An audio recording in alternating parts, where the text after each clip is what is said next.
Alguns termos teológicos de importância muitas vezes são usados de maneira aleatória ou de maneira imprecisa, o que gera um profundo desconhecimento no estudante de teologia. E hoje nós vamos tentar falar um pouco mais sobre o que é ser um liberal. Fica com a gente até o final, porque este é o tema do episódio do Dicionário Teológico de hoje.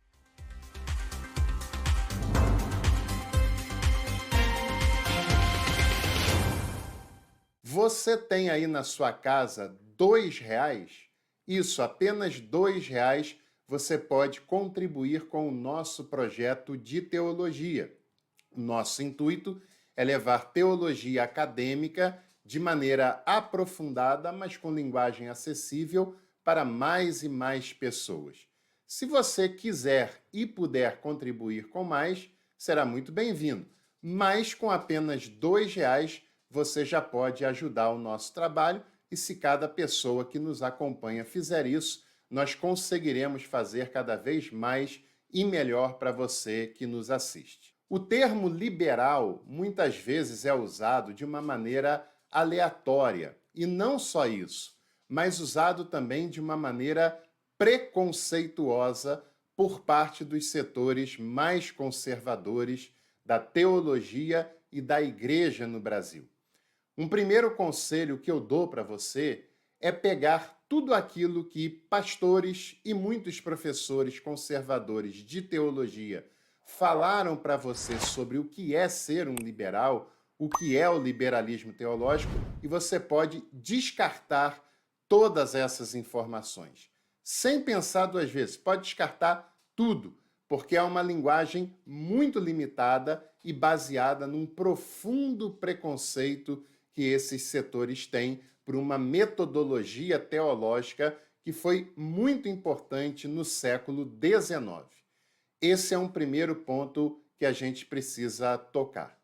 Não existe um liberal no sentido de adesão, porque liberalismo teológico não é uma tradição religiosa, não é um movimento eclesial e tampouco tem um corpo de doutrinas a ser seguido por alguém. E hoje nós vamos tentar mostrar um pouco mais sobre o que de fato é o liberalismo teológico, embora eu já tenha feito alguns vídeos aqui no canal com essa temática. Mas a gente pode começar, por exemplo, falando o que não é um liberal no sentido teológico. Algumas falácias de conservadores brasileiros dão conta que o liberalismo seria um movimento eclesial que tentou e que ainda tenta destruir as igrejas e destruir a fé das pessoas, como se ele fosse uma tentativa de relativização da Bíblia. Tudo isso não procede. O movimento liberal não foi um movimento eclesial, foi um movimento acadêmico, um movimento científico que se desenvolve dentro desse ambiente acadêmico, principalmente na Alemanha e na Suíça de língua alemã. E tampouco o liberalismo quer relativizar a Bíblia. O que o liberalismo faz é estudar a Bíblia tecnicamente, estudar a Bíblia sem depender da leitura doutrinária que a igreja costuma fazer dela, mas estudar a Bíblia de maneira livre. Outra coisa também que muitas vezes é usado no Brasil é que liberal acaba sendo um sinônimo de uma pessoa que relativiza pautas ligadas à moral e os costumes, o que absolutamente também nada tem a ver. Pelo contrário, alguns teólogos liberais do século XIX eram profundamente moralistas, não nesse sentido baixo, nesse sentido raso de relacionar isso com as questões de costume, mas alguns teólogos entendiam que a moral elevada que o ser humano pratica é uma evidência da presença de Deus na sua vida. Então, quando você ouvir alguma pessoa classificando um outro de liberal, desconfie, mas desconfie daquela pessoa que está tentando rotular uma outra de liberal. Porque, na prática, no Brasil, quem rotula alguém de liberal nunca leu nenhuma linha da verdadeira teologia liberal. Eles são incapazes, por exemplo, de citar nomes de grandes teólogos liberais. E quando citam, a crítica é absolutamente desconexa, porque quase não se tem teologia liberal traduzida para o português, o que dificulta muito o acesso da maioria das pessoas com esse tipo de linguagem, com esse tipo de produção acadêmica. Algumas definições são importantes, porque o termo liberalismo não é uma exclusividade e nem tampouco foi inaugurado pela teologia. O termo surgiu no século XVIII e tinha várias aplicações. Era aplicado, por exemplo, à questão econômica, à questão política e também foi aplicado à questão teológica e cada uma dessas áreas com as suas nuances específicas. Ele está ligado ao conceito de liberdade, daí o nome liberalismo. Liberdade em relação às amarras anteriores que impedia o progresso e o desenvolvimento daquela determinada área. Por exemplo, no campo da política, o termo liberalismo surge como uma oposição ao antigo sistema que se tinha vigente naquele momento. Sistema esse que era classificado por monarquias absolutistas que governavam a maioria dos países da Europa com a justificativa de que aquela família foi separada por Deus para governar geração após geração aquela nação. O mesmo princípio vale quando nós aplicamos para o liberalismo no sentido teológico. Esse movimento se opunha ao dogmatismo eclesial que se tinha até aquele período, porque esse dogmatismo fazia de tudo apenas uma leitura da sua fé especificamente. E qualquer pessoa que questionasse essas informações ou propusesse um outro caminho de pensamento teológico era rechaçada, marginalizada e classificada como uma herege. E por isso, o movimento liberal no campo da teologia quer romper com o dogmatismo da igreja e fazer uma nítida separação.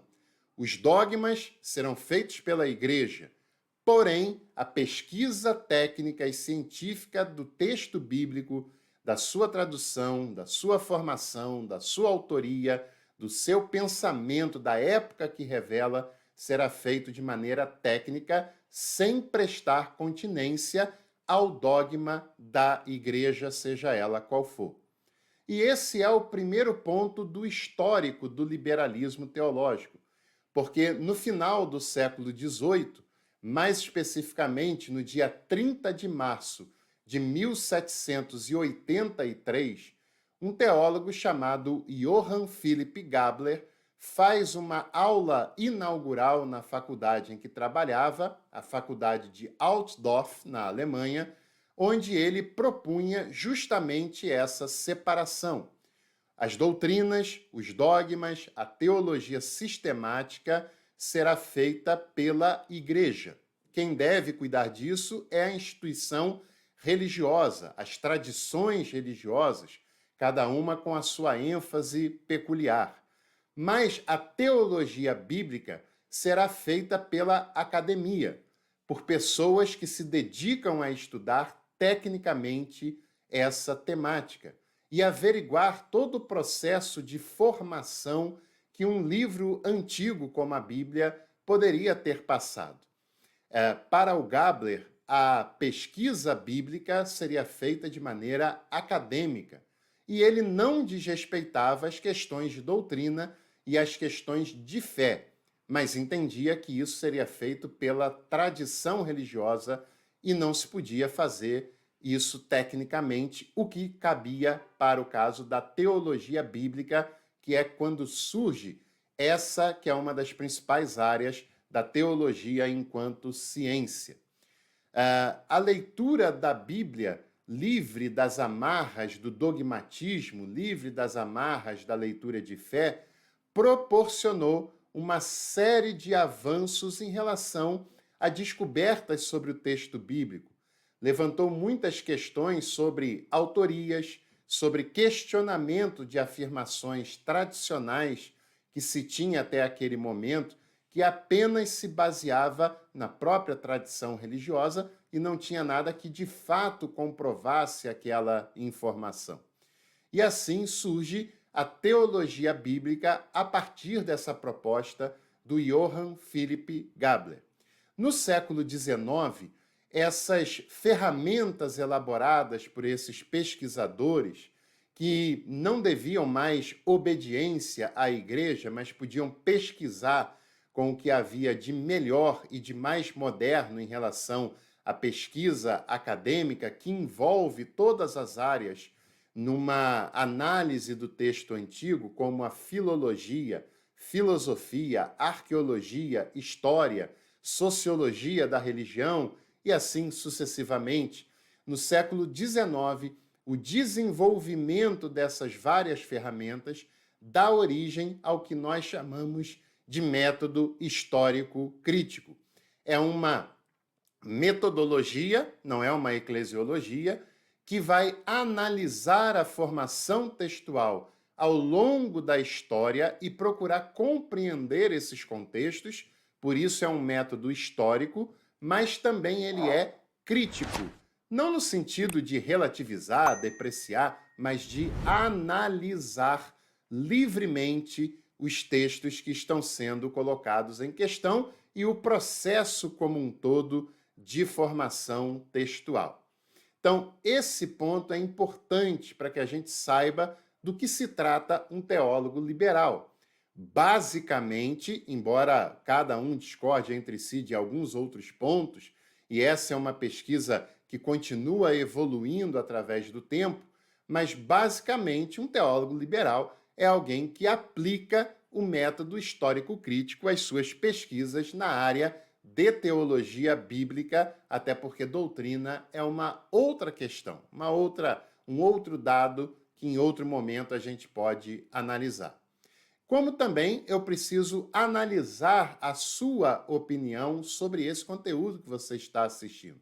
Se você está gostando dessa nossa proposta, eu peço que você escreva aqui embaixo nos comentários as palavras dicionário teológico, que se a gente alcançar uma quantidade razoável de comentários nesse sentido, eu vou entender que a série está sendo aprovada por você, que há um interesse da sua parte, e faço mais definições de vários outros temas ao longo das semanas. Então, participe com a gente, que vai ser bem interessante o seu feedback.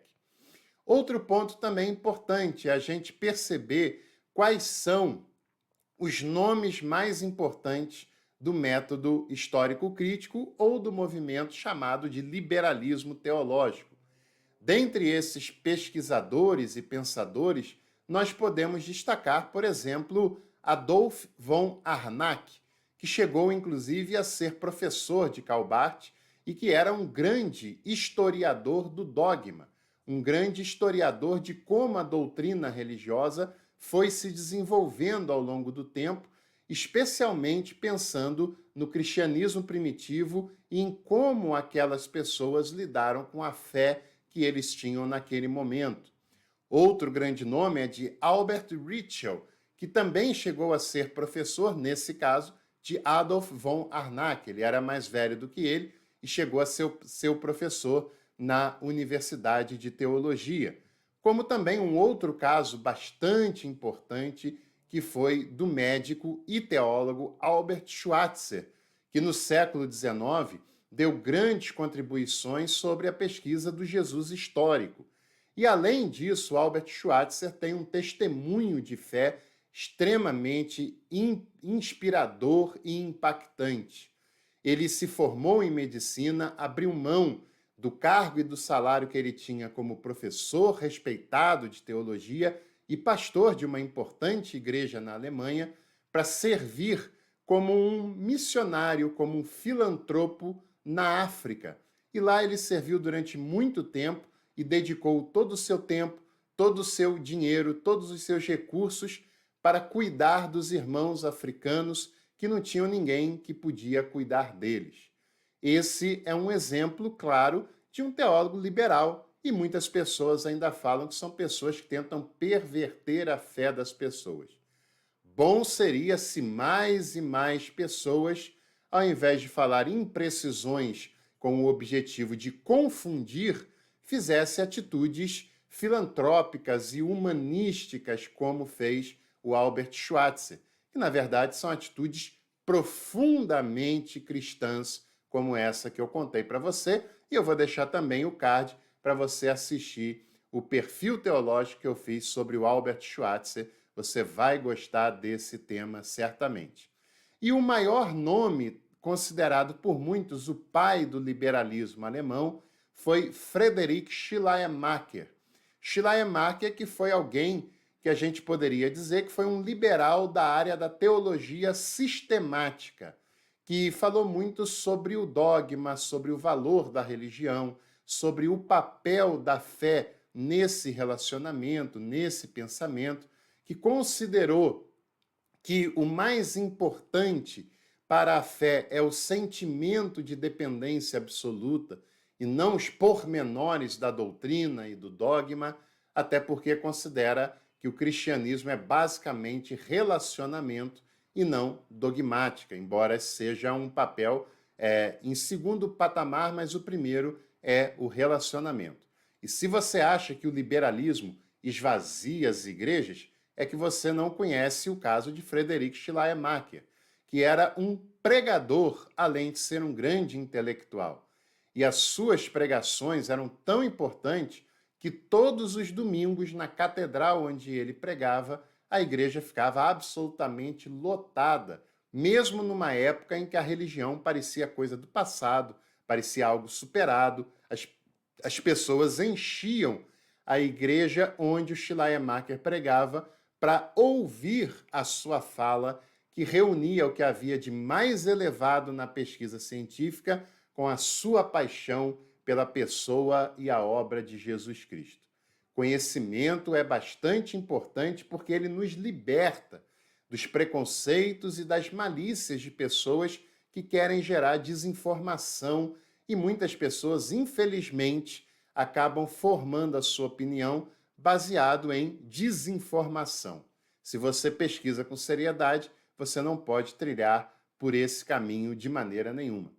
E para a gente caminhar para a conclusão desse nosso vídeo, é preciso entender que grandes teólogos, independente das suas correntes, reconhecem a importância das ferramentas desenvolvidas a partir do método histórico crítico para análise de textos bíblicos. Inclusive, faz parte de documentos oficiais do próprio Vaticano o reconhecimento de que, para se estudar o texto bíblico antigo e a sua formação, o método histórico crítico ele é indispensável. E até porque ele traz informações muito mais concretas do que apenas afirmar coisas baseadas na tradição, né? E a necessidade da pesquisa histórica e científica para se entender o complexo processo de formação da Bíblia é bastante necessário. A Bíblia não caiu do céu, a Bíblia não foi ditada palavra por palavra, nem tampouco a Bíblia nasceu pronta dessa maneira, encadernada, com os livros organizados, como eu e você conhecemos. Até chegar nesse ponto foi um longo processo de críticas, análises, descobertas, traduções, que muitas vezes se descobriam pequenos fragmentos, trechos apenas, quase nunca livros inteiros, e até chegar na Bíblia que nós temos hoje, um longo processo histórico, científico, arqueológico foi feito, e nós não podemos desprezar todas essas ferramentas, porque elas nos ajudam a conhecer melhor a Bíblia, a época da Bíblia, a tratar a Bíblia com a seriedade que esse livro exige que façamos, e não apenas de nos basear em frases de efeito ou em frases de impacto que pessoas falam aleatoriamente por aí. E se você gostou desse nosso episódio, não se esqueça de deixar a sua curtida clicando aqui embaixo no joinha, de se inscrever no canal e também fica o meu convite para você estudar com a gente. Clique em Seja Membro e conheça a variedade de planos que nós temos por aqui. E você também pode nos ajudar com um Valeu Demais ou na chave Pix, com o valor que você quiser. Ajude para que a gente possa levar cada vez mais conteúdos para você e para todos aqueles que nos acompanham. Um abraço e até o próximo Café com Teologia.